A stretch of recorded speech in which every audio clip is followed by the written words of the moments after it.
And the pickle worms have arrived. Here it is. Great. There were 2 of them in there. Scratch that, there's 3 of them. Oh, there's a big one in there. 3 pickle worms in 1 squash that never bloomed. Never had the chance. A lot of times they'll actually enter through the flower. See all that frass in there? So you won't even see a hole on the exterior of the squash. If I can get it to focus.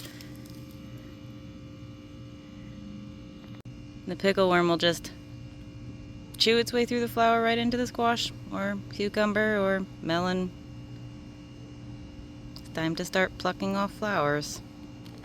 Alright, so with pickle worms, it's a little heartbreaking to try to treat, but because they are within the flowers and within the fruit itself, no spray treatment is going to get to them. No topical treatment is going to get to them. You're actually going to have to remove flowers.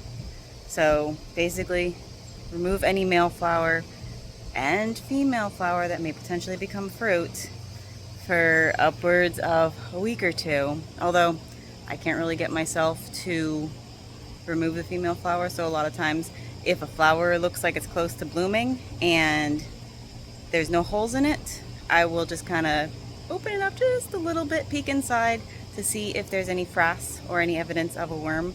And if there's not, I'll leave it and just keep an eye on it. But best practice is to just remove the food source.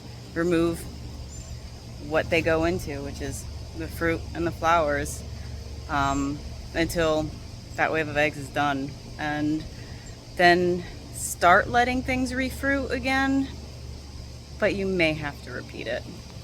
Editing Alexandra here.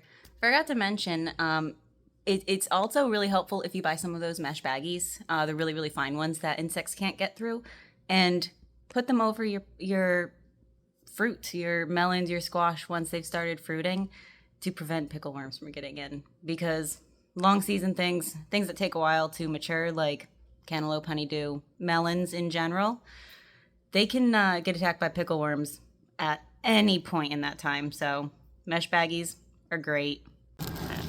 Clear evidence.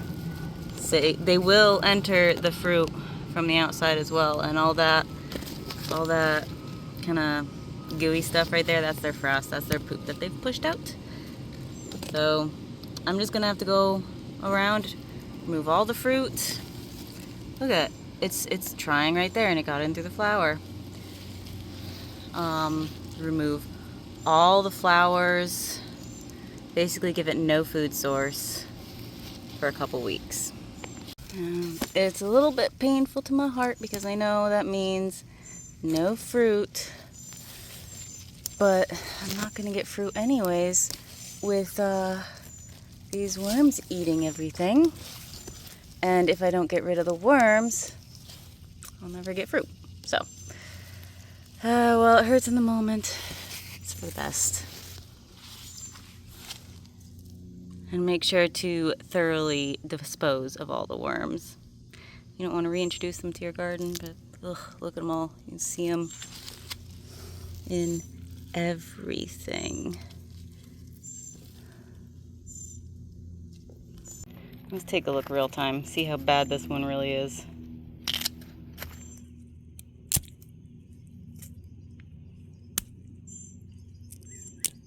There's one.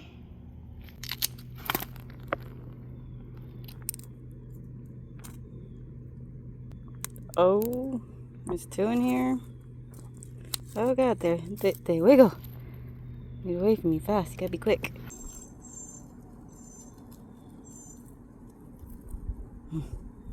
That's why you're not getting any pollination either.